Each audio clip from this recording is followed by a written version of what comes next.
The great chamber of the galactic council stood silent as Ambassador MJI Park finished her speech. She had spoken for 20 minutes, presenting every argument humanity could offer. Her voice had been calm and professional, even as she explained why the proposed restrictions would hurt not just humans, but the entire galactic community. The council chamber was enormous. It floated in the center of Unity Station, a massive structure that had existed for over 10,000 years. 47 species had seats in this chamber.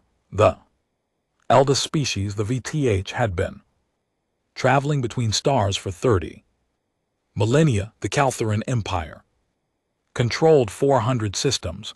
These Therians had mastered physics that humans still struggled to understand. And humans had joined the galactic community just 50 years ago. Counselor Velis of the Voth stood slowly. His species looked like tall, thin trees, made of crystal and light. When he spoke, his voice echoed through translation devices that every species wore. Ambassador Park, your words are noted, but they do not change the facts.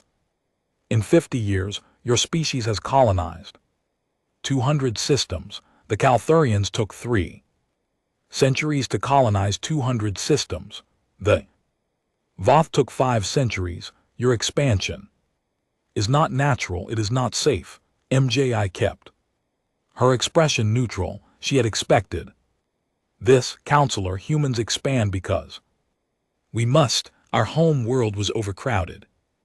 We needed space to grow, to build, to live. We have harmed no one. We have followed all established laws. Laws written for species that advance at reasonable speed, said Counselor Krenthus of the Keeltheran Empire. His species looked like massive bears, covered in blue scales. Your military grows too fast. Your technology advances too fast. You do not respect the natural order of things. The natural order, MJI allowed some steel into her voice. Respectfully, Counselor, there is no law that says species must advance slowly. We work hard, we innovate, we dream. These are not crimes. The Syrian Counselor spoke next. Her species resembled 6 armed humanoids with silver skin. Her voice was gentler than the others. Ambassador Park, please understand, the Council has maintained peace for 8,000 years.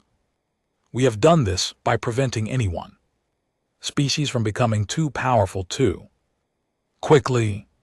Your species shows patterns we have seen before. Rapid expansion, rapid aggressive innovation, pride in overcoming impossible challenges. These patterns have led to wars that destroyed civilizations.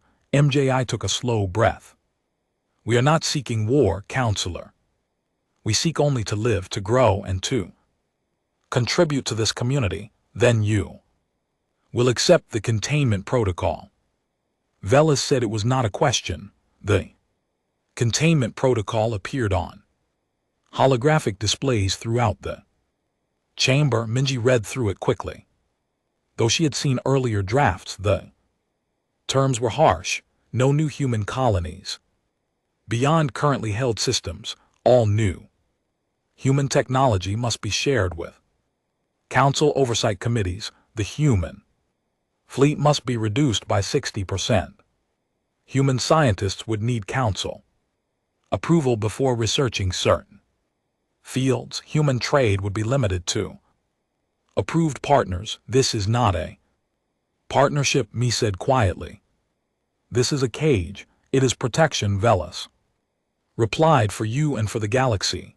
The protocol will remain in place for 1 century. After that time, if humanity has proven itself stable and peaceful, the restrictions will be reconsidered.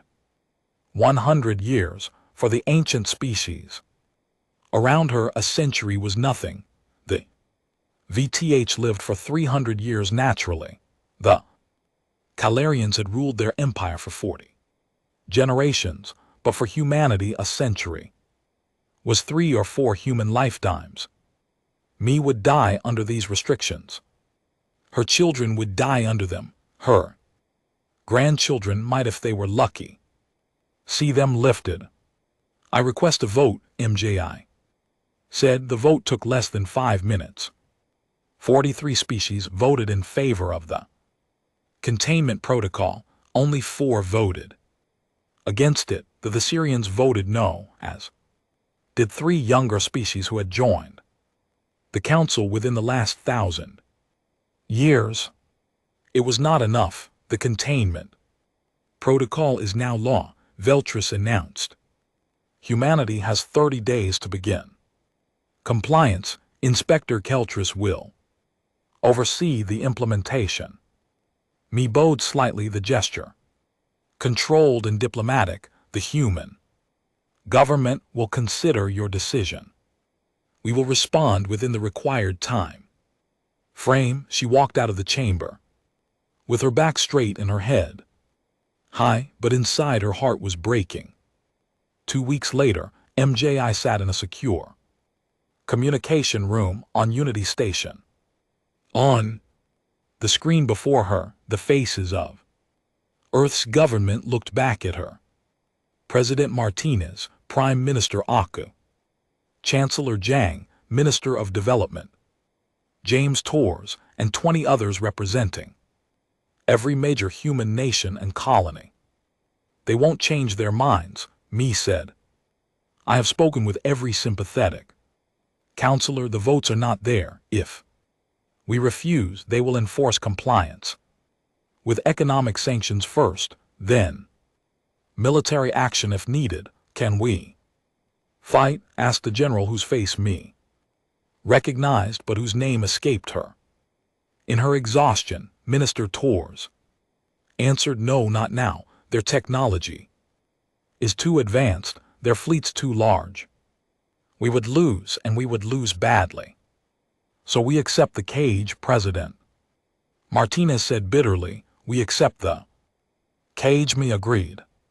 But we do not accept defeat. James Torres leaned forward. He was a young man for his position, only 45, with sharp eyes and a sharper mind. Explain. The containment protocol limits our expansion. It limits our military. It limits our technology development. But it does not limit our innovation.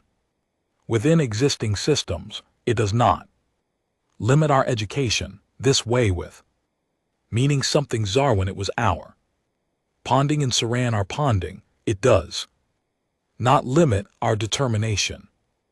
MJI felt something hard forming in her chest, something that pushed away the despair. They think they are teaching us our place. They are actually giving us time to become something they cannot imagine. Torres smiled slowly. We build inward instead of outward. We perfect what we have instead of reaching for what we want.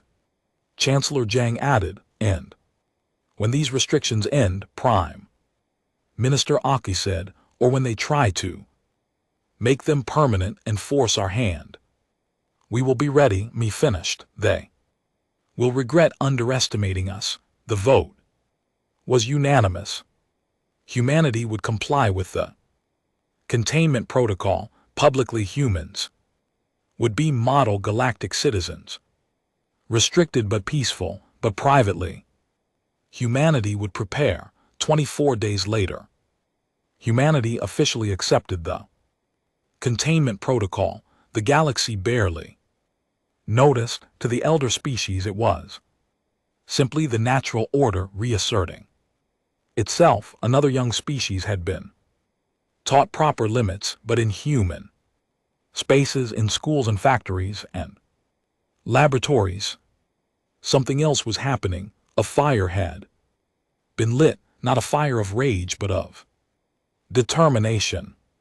Humanity had been caged. Now humanity would learn exactly what they could become within that cage, and when the cage opened, the galaxy would never be the same. 20 years had passed since humanity accepted the containment protocol. Inspector Kels of the Vath walked through the orbital manufacturing station above New Sol, humanity's third largest colony world. His crystalline form reflected the lights of the factories below. Everything appears in order. His assistant, a younger V named Silrin, observed, human production is within approved limits, no unauthorized military construction, no prohibit research. Keelthris nodded slowly.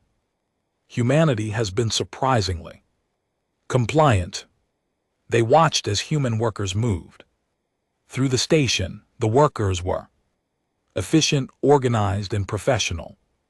Nothing seemed unusual, nothing seemed threatening. What Kellys did not see was what lay beneath the surface. 3 levels below where the inspectors walked, Captain Sophia Chen stood in a restricted section that was not listed on any official plans. The room was filled with holographic displays showing ship designs that would have made the council very nervous. How long until the inspection team leaves? Sophia asked. 2 hours, replied her chief engineer, Marcus Wright. Same as always. They check the approved sections, file their reports, and leave. They never looked deeper. Sophia studied the ship designs.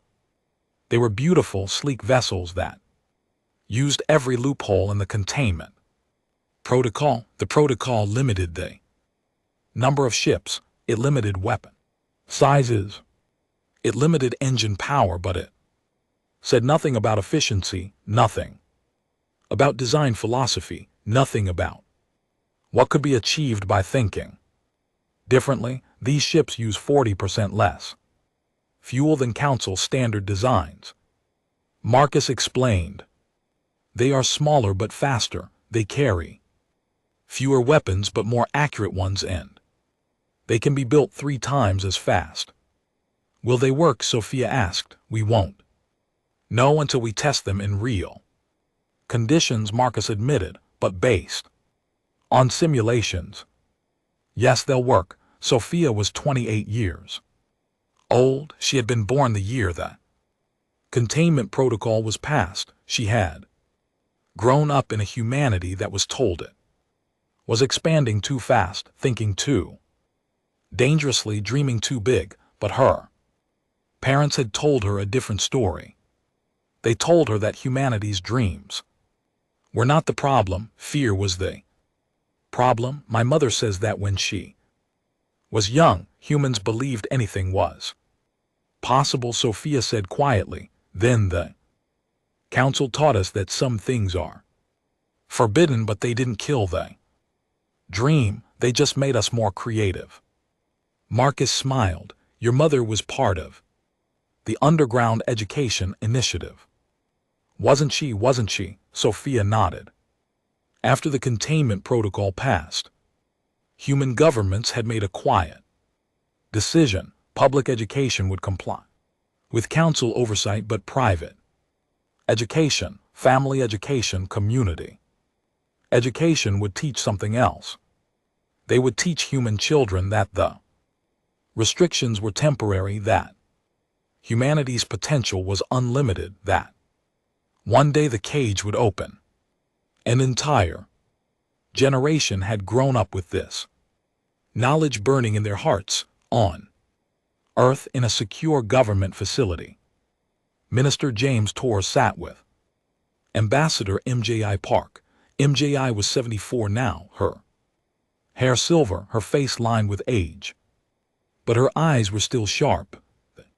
Namadi have agreed, Torres said. They'll share their engineering database with us. In exchange, we provide them with our medical advances. The Namathi were a species of skilled engineers who the council had also restricted, though less severely than humanity.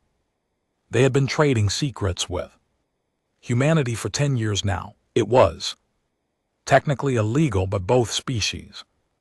We're careful, very careful, that makes 12 species in our informal alliance, MJI said, all of them frustrated with the Council's rigid hierarchy, all of them seeing us as something different because we are different. Torres replied. He was 65 now, his black hair streaked with gray. We don't accept that the old species should rule forever.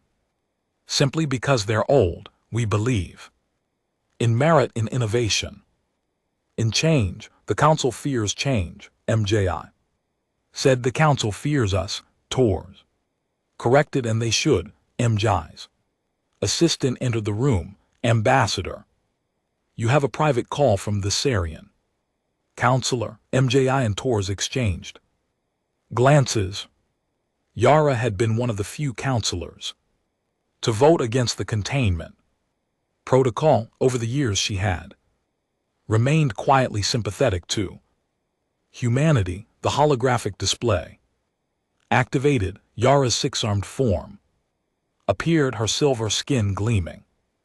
Ambassador Park, Minister Torres, I am afraid I bring troubling news.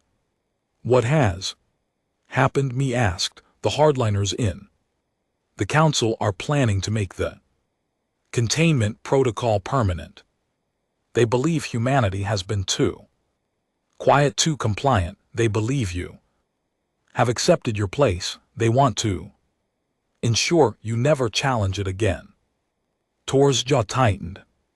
The vote will happen in 6 months. They have the numbers. It will pass unless something dramatic changes. After disconnected, Torres and MJI sat in silence for a long moment. We knew this might happen, MJI finally said, knowing something might happen and facing it are different things. Torres replied, if the protocol becomes permanent, everything we've built, everything we've prepared for becomes worthless. We'll be trapped forever, or we break free, MJI said quietly. That would mean war. Yes. Torres stood and walked to the window. Outside, Earth gleamed blue and green, beautiful and crowded. Humanity had not been allowed to expand to new systems in 20 years. Instead, they had built up massive orbital habitats circled every human world, underground cities honeycombed the planets, closed loop ecosystems fed billions. Humans had learned to do more with less. We're not ready for war, Torres said. Then we have 6 months to become ready, MJI replied. Or we have 6 months to give them a reason not to vote for permanent restrictions. What reason would they accept? I don't know yet, me admitted. 3 months later, Captain Sophia Chen received her orders. She stood on the bridge of the newly commissioned ship Persistence, humanity's first deep space vessel built entirely after the containment protocol. Every component was legal, every system met approved specifications.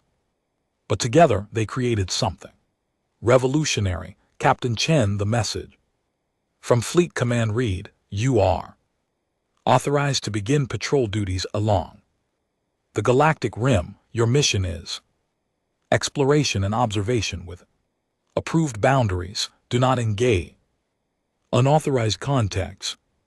Do not violate restricted space, but keep your eyes open. The galaxy is changing. We must be ready to change with it. Sophia read between the lines. The official mission was safe and boring. The real mission was to test the ship, train the crew, and be ready for whatever came next. Helm set course for the rim territories, Sophia ordered. Course set, Captain.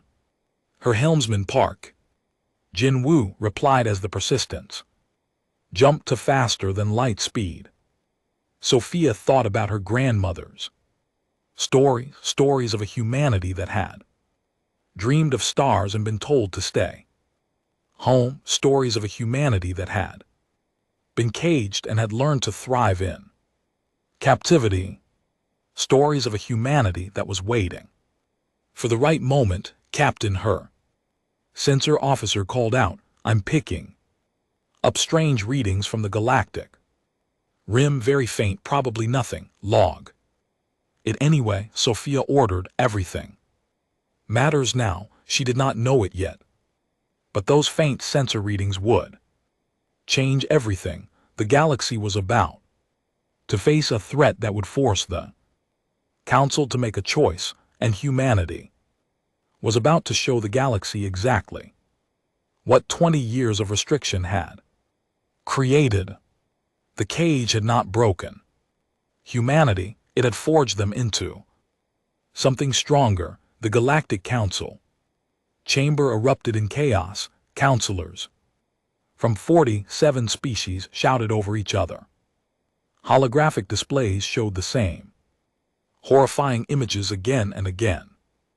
Entire colonies consumed, fleets destroyed, millions dead. The Krell had arrived. Ambassador David Kim, MJI, Park's successor, stood quietly in the human delegation area. He was 42 years old and had spent his entire career preparing for this moment. Not this exact moment perhaps, but a moment when the galaxy would need humanity. Counselor Vel finally restored order. His crystalline form pulsed with light as he spoke. "The reports are confirmed. An extragalactic force has entered our galaxy through the threshold gate. They call themselves the Krell. They are a hive mind. They consume technology, resources, and biological matter to expand their collective. They have already destroyed 7 colony worlds and 2 full Caloran battle fleets." Counselor Krenthis of the Caltheran Empire rose, his blue scales dark with rage and grief. "My people have faced many enemies. We have never seen anything like this. The Krell adapt to our weapons. They learn from each battle. Our best ships are useless against them. The Voth shielding technology also failed," added another counselor. "The Krell weapons pass through our shields as if they are not there." The Syrian counselor Yara spoke, her voice cutting through the panic. "We must coordinate our response. Every species must contribute their full military strength. This is an extinction level threat." Agreed, Velry said. "We will organize a combined fleet. The Calthurian Empire will provide the command structure. The Vayoth will provide defensive technology.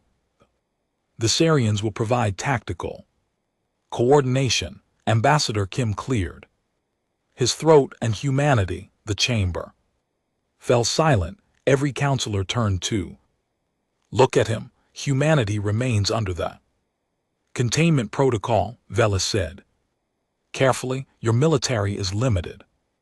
Your technology is restricted. We cannot reasonably expect significant contribution from your species." Kim smiled coldly. "You mean you still do not trust us?" "It is not about trust," Krenthis said, though his tone suggested otherwise. "It is about capability. Humanity has what? 200 approved ships.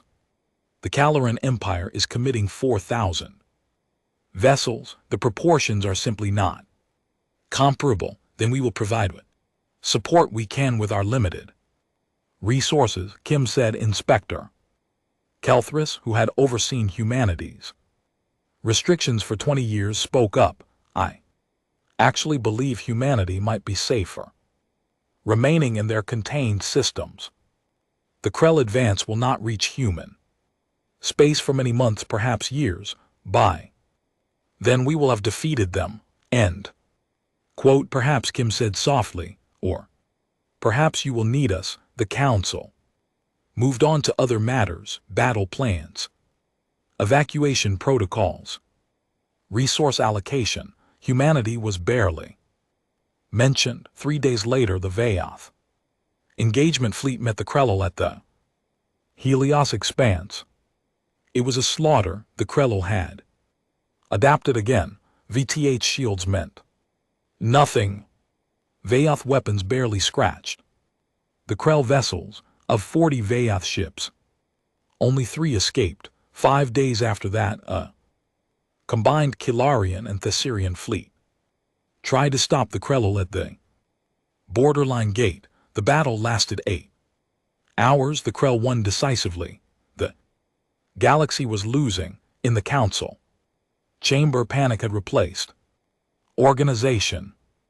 The Krell were 3 months from reaching the core worlds. Nothing seemed to stop them. Every strategy failed. Every weapon proved inadequate. We must consider evacuation. One counselor suggested move our populations beyond the Krell's reach to where. Another demanded they came from outside our galaxy. Where can we go that they cannot follow?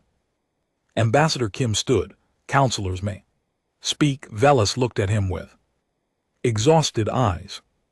What can humanity offer that the elder species cannot? A different way of thinking, Kim said. Your species have maintained peace for 8,000 years through tradition and hierarchy. You fight according to ancient honor codes and established tactics. The Krellel are not bound by tradition. They adapt. They evolve. They do what works. And humanity can fight them. Krenthus asked, his voice heavy with skepticism.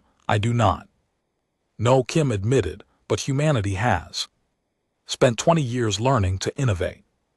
Under restrictions, we have learned to do more with less. We have learned to think creatively when traditional paths are blocked. Perhaps that is exactly what this fight needs. The Syrian counselor spoke.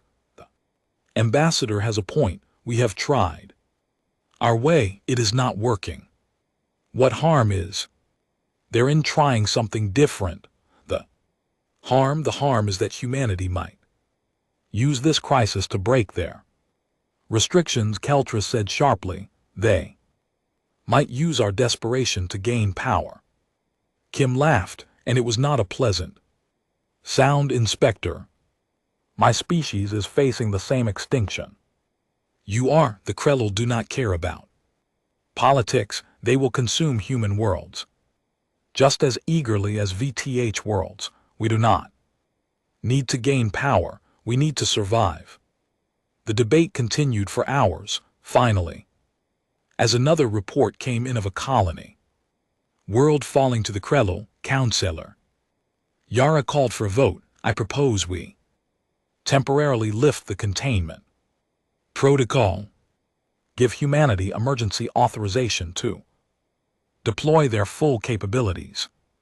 If we survive this crisis, we can debate new restrictions afterward. If we do not survive, the restrictions are meaningless anyway. Veles looked around the chamber. He saw fear. He saw desperation. He saw species who had believed themselves invincible now facing their own mortality, all in favor of temporarily suspending the containment protocol and granting humanity emergency military authorization. The vote was not unanimous. Kelly's voted against it. Several other hardliners did as well. But the majority voted yes. Survival outweighed fear. The containment protocol is suspended, Veles announced. Ambassador Kim, your species has full authorization to deploy whatever forces and technology you have. We are placing tactical coordination for the next engagement under human command.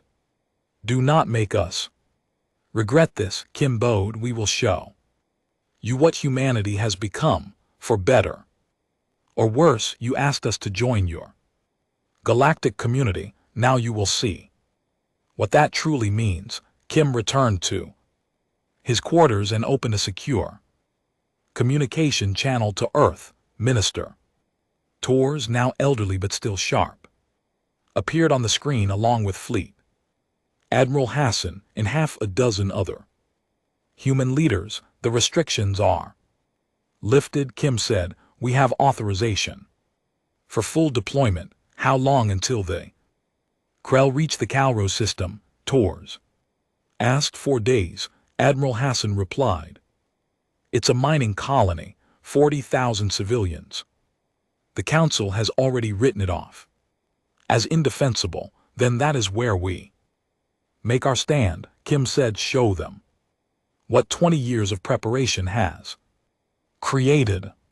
Show them that humanity does not abandon anyone, not even 40,000 miners on a doomed colony. Tours smiled. Captain Sophia Chen has been waiting for this order her entire life. So has every other human in uniform. They're ready, Creeply Lan, quote. Good, Kim said, because the galaxy is watching and we need to show them something they have never seen before. Kim, good. Admiral Hassan began issuing orders across human space. Hidden bases activated. Ships that the Council did not know existed emerged from concealed positions. Weapons that had been developed in secret were loaded and prepared. Soldiers who had trained their entire lives for war they were forbidden to fight finally received their mission. On the bridge of the Persistence, Captain Sophia Chen received her orders and felt her heart race. This was it, everything her grandmother had dreamed of, everything her parents had prepared her for, everything humanity had been building toward for 20 years. Helm set course for Calrose system, maximum speed. Sophia ordered communications, send message to all human vessels. We're going to war, and we're going to win. As the Persistence jumped to faster than light speed, Sophia thought about the speech Ambassador Kim had given in the Council chamber, a different way of thinking. That was what humanity offered, not bigger ships, not stronger shields, but the willingness to try the impossible and refuse to accept defeat. The Krell were about to learn what that meant.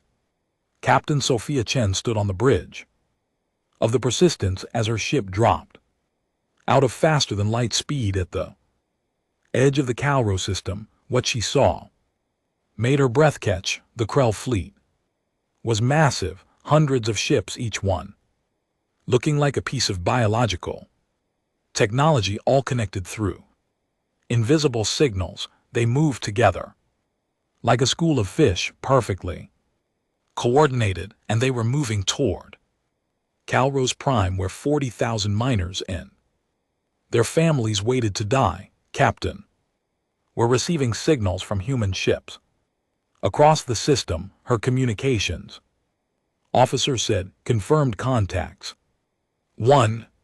783 vessels, all reporting ready for combat. 1007th 2344. Sophia allowed herself a small smile. The Council had thought humanity possessed 200 ships. They had been very wrong.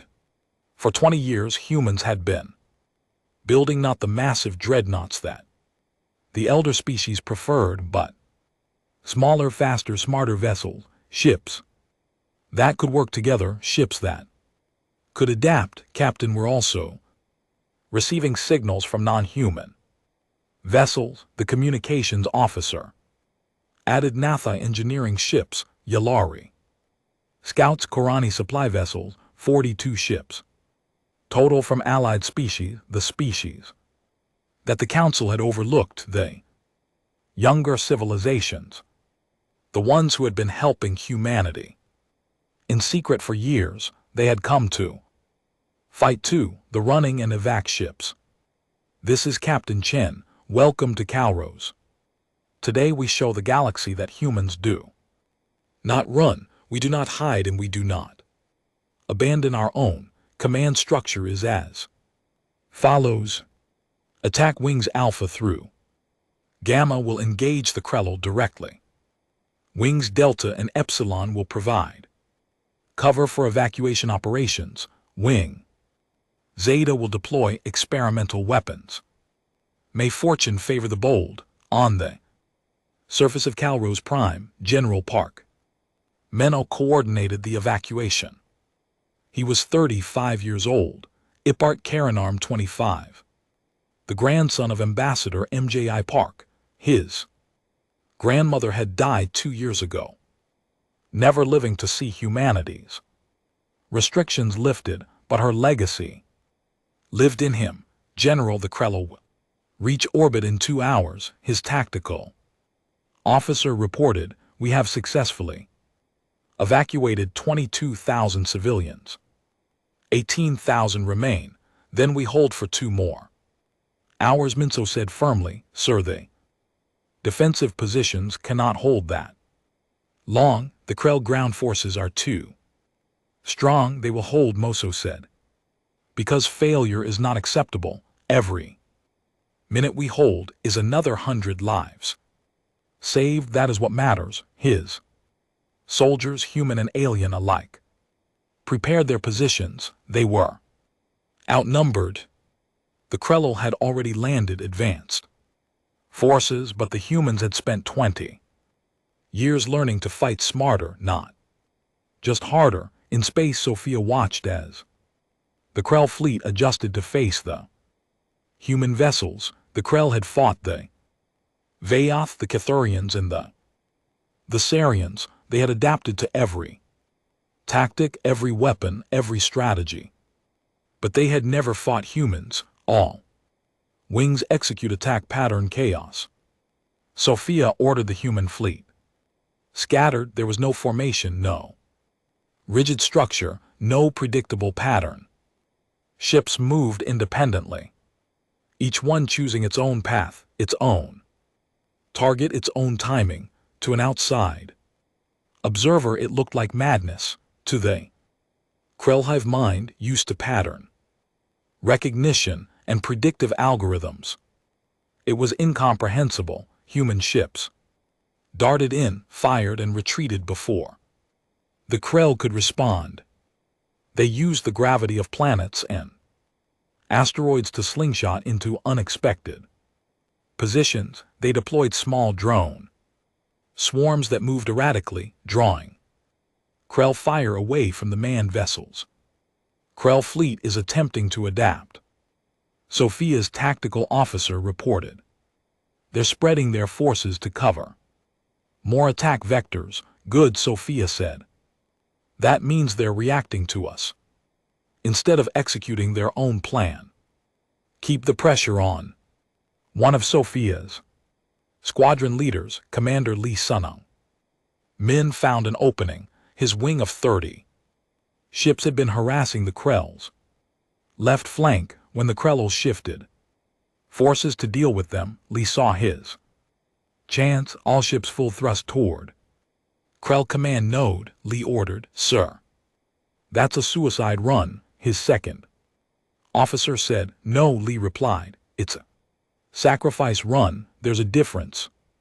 His ships accelerated directly toward the largest Krell vessel, the one coordinating the hive fleet. Krell weapons tore into his formation. Ships exploded. Crews died, but the survivors kept coming. At the last moment, Lee's ships released their missiles and veered away. Most of the missiles were destroyed by Krell defenses, but 3 got through. They struck the command node, and for just a moment, the entire Krell fleet hesitated as the hive mind re-established connection. That moment was enough.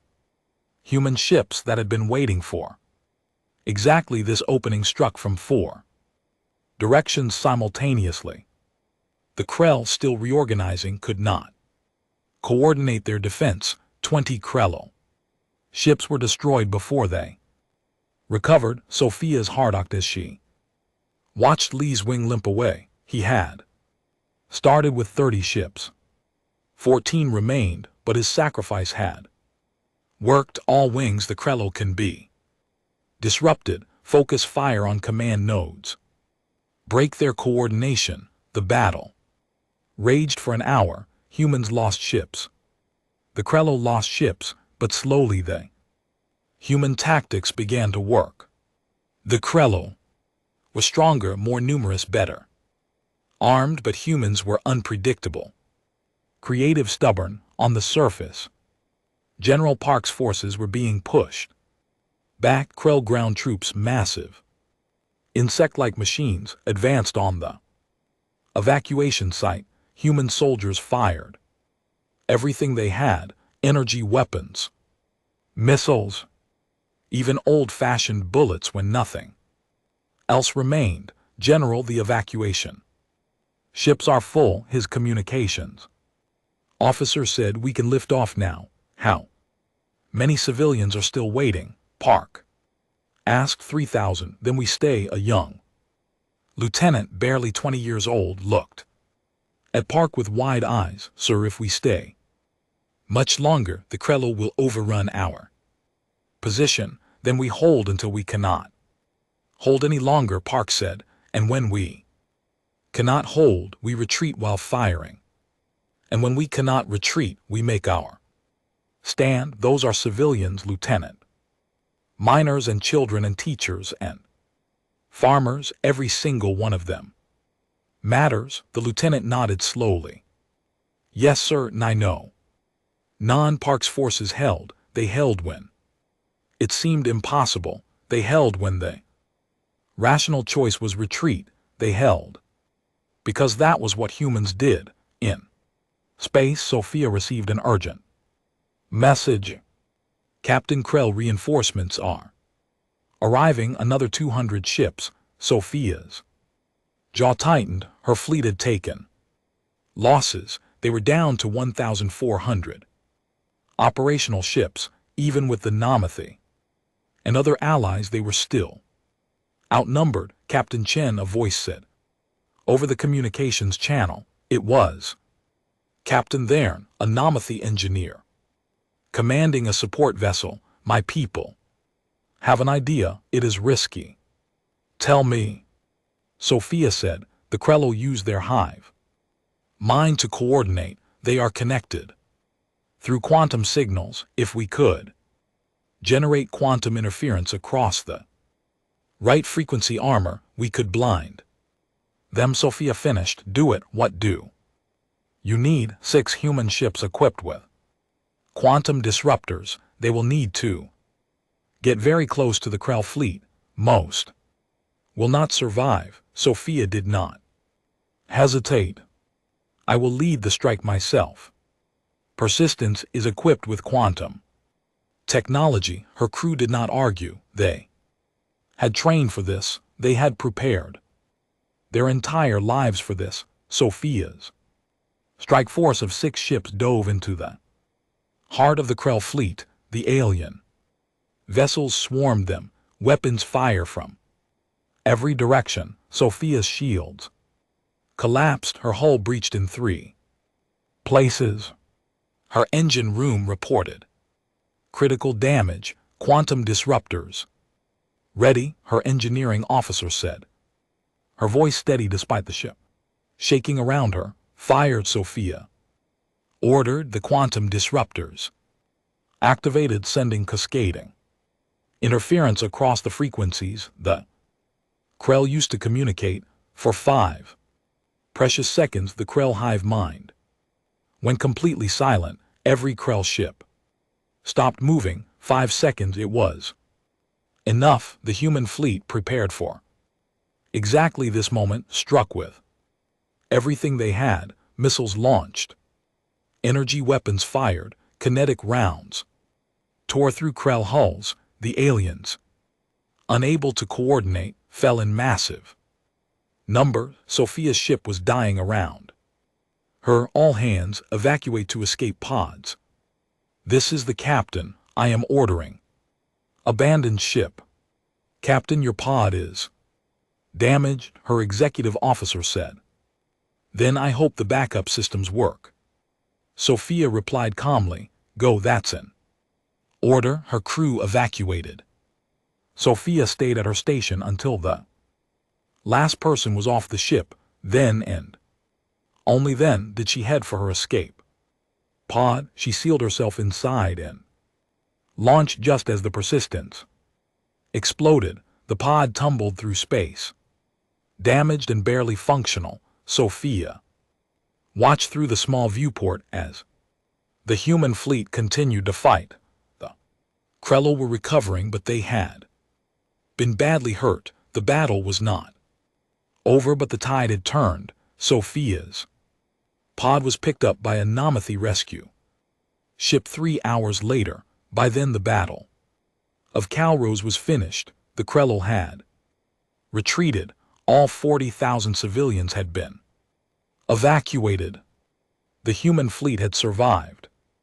It was the first major victory against the Krell, and the galaxy had been watching. The victory at Crow's changed everything. For the first time since the Kree invasion began, the galactic community had hope, but hope came with a price. The battle had proven that humans could fight the Krell effectively, but it had also shown how costly that fight would be. Captain Sophia Chen had recovered from her injuries. She stood now in a different ship, a larger one, with a name that carried weight, the Ambassador Park, named after the woman who had endured 20 years of restrictions with dignity and never lost faith in humanity's potential. Sophia had been promoted to Fleet Admiral. At 32 years old, she was the youngest person ever to hold that rank in human military history. She stood on the bridge of her flagship and looked at the holographic display showing the entire galactic situation. Red markers showed Krell controlled space. It was still massive, still growing. Blue markers showed the combined galactic fleet, now under human tactical command. Green markers showed evacuation routes and secured systems. Admiral, all fleet elements report ready. Her operations officer said, we have ships from 23 different species. Total combined force, 8,400 vessels. It was the largest military force ever assembled in galactic history, and it was still not enough. The Krell controlled the threshold gate, the natural wormhole they had used to enter the galaxy.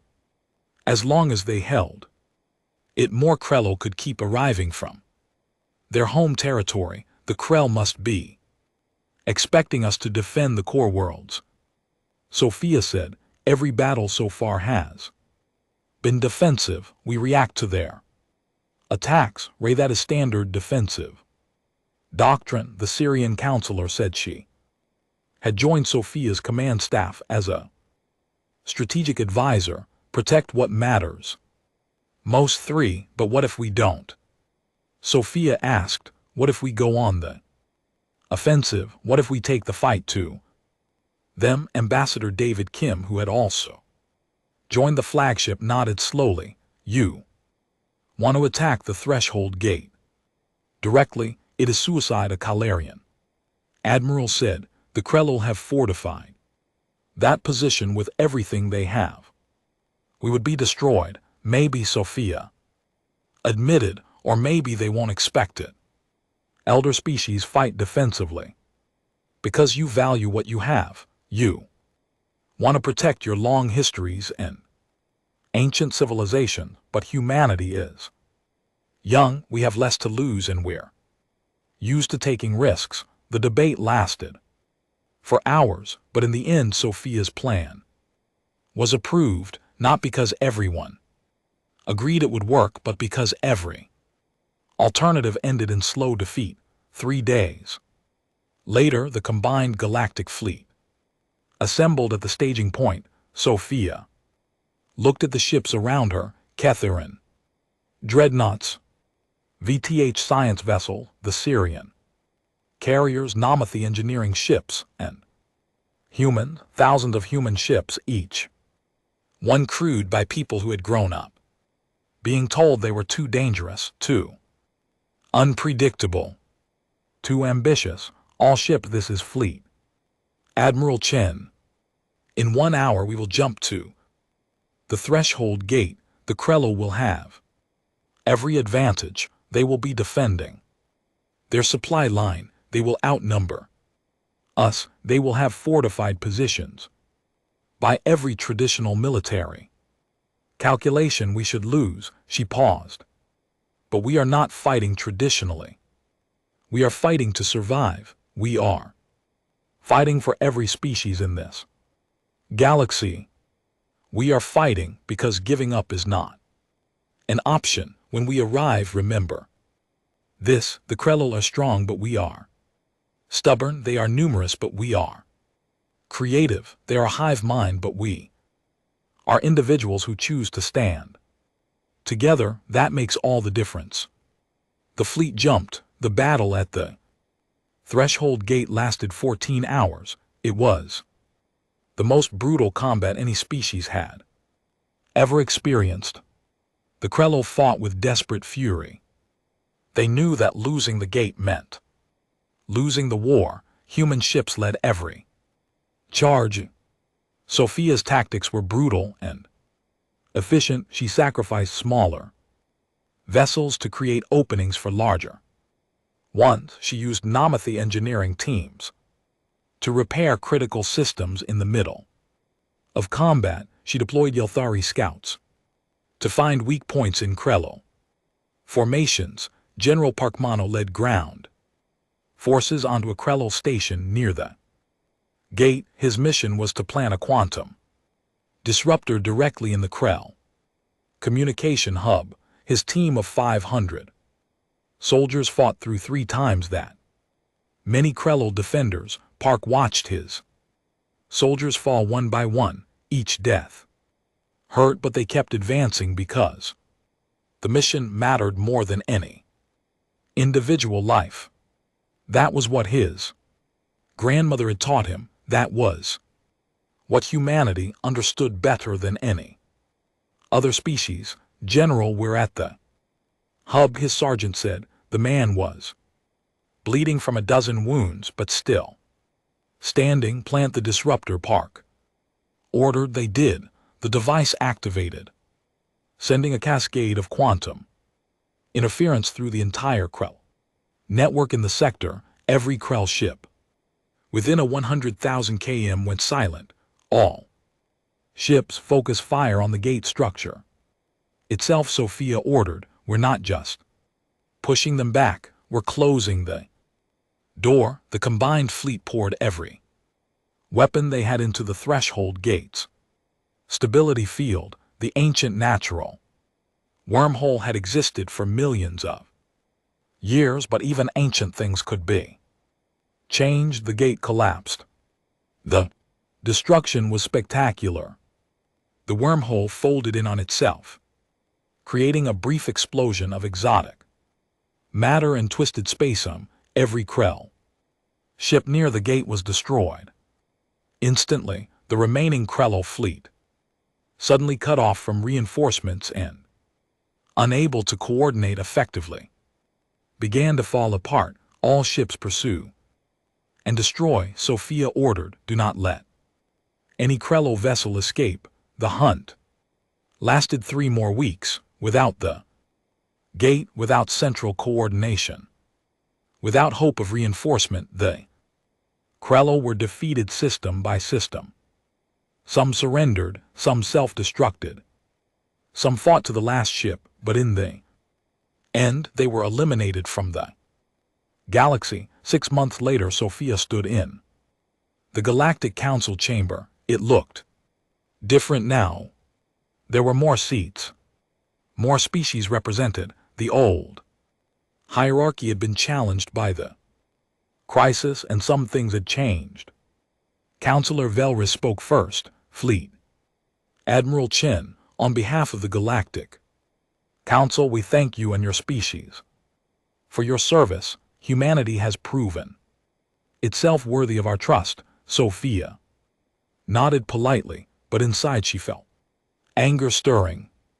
Worthy of your trust, counselor, with respect, we did not fight this war to earn your approval, we fought because extinction was the alternative. The chamber fell silent. For 20 years you restricted us because you feared what we might become, Sophia continued. Then you needed what we became. The question is not whether we are worthy of your trust. The question is whether we can trust you not to cage us again now that the crisis has passed. Inspector Kell stood. Vayath, who had overseen humanity's restrictions for 2 decades, looked older now, dimmer. Admiral Chen, I owe your species an apology. I believed the restrictions were necessary for galactic safety. I was wrong. Humanity's strength did not come from unlimited power. It came from learning to thrive under limitations. You became what you needed to be, not what we feared. I am sorry. It was the first time in recorded history that a Voth had apologized to a younger species. Therian counselor rose. I propose that the containment protocol be permanently abolished. Furthermore, I propose that humanity be granted a permanent seat on the Galactic Council. And finally, I propose the creation of a new council of rising species to ensure that younger civilizations have a voice in galactic governance. The vote was not unanimous, but it was overwhelming. 42 species voted in favor, only 5 voted against. The motions pass. Velis said, Ambassador Kim, please join us at the council table. David Kim walked forward and took his seat among the council members. He thought about Ambassador Park, who had fought for this moment but never lived to see it. He thought about the soldiers who had died at Calrose at the threshold gate in 100 battles across 3 months of desperate war. I accept this seat on behalf of humanity, Kim said, but I also accept it on behalf of every species that has been overlooked, restricted, or underestimated. We will not forget what it feels like to be caged, and we will ensure it never happens again. Minister James Torres, now 85 years old, watched the proceedings from Earth. He was too frail to travel to Unity Station anymore, but he could watch through holographic transmission. He smiled as he saw humanity take its place among the galactic leadership. MJI would have been proud, he said to his assistant. Sir, there's one more item on the agenda, his assistant said. Torres read the report. The Namathi had formally requested an alliance with humanity, so had 6 other species. They wanted to form a federation of younger civilizations, working together for mutual benefit and protection. Approve it, Torres said. Humanity rose from restrictions by building alliances in secret. Let the galaxy see what cooperation looks like when it's based on mutual respect instead of fear. On a human colony world, a child looked up at the stars and asked her father, is it true that we were once told we couldn't expand to new systems? Her father nodded. Yes, the elder species were afraid of how quickly we grew. What happened? We proved that speed is not the problem. The problem is what you do with it. We could have used our growth to conquer. Instead, we used it to protect. We showed them that humanity's strength comes not from being unrestricted, but from choosing what to do with our freedom. The child thought about that. So we're not special because we're strong. We're special because we chose to be strong for others, not just for ourselves. In the years that followed, humanity became a bridge between the ancient species and The younger ones, they remembered what it felt like to be restricted and used. That memory to ensure fairness, they remembered what it felt like to be underestimated and used that memory to see potential in others. The galaxy changed. The rigid hierarchy that had existed for thousands of years began to give way to something more flexible, more inclusive, more alive with possibility, not because humanity forced change, but because humanity showed that change could make everyone stronger. Sophia Chen years later stood on the bridge of a new ship. The galaxy was at peace, the Krellel were gone, the council had reformed, but her mission continued.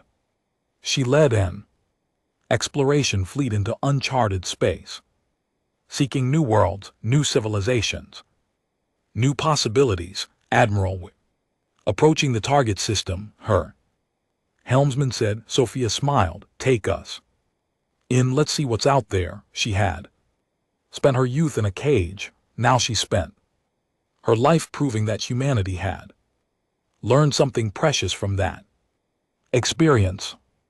They had learned that restrictions could forge strength, that adversity could teach creativity, that being underestimated could become an advantage. The Galactic Council had tried to stop humanity. They had tried to limit human potential out of fear. But in trying to stop humanity, they had created something they never expected. They had created a humanity that was stronger, wiser, and more determined than ever. A humanity that had learned to thrive in captivity and then use that lesson to help others flourish. Freedom, a humanity that had been caged and emerged not with rage but with purpose. The galaxy would never be the same, and that was exactly as it should be.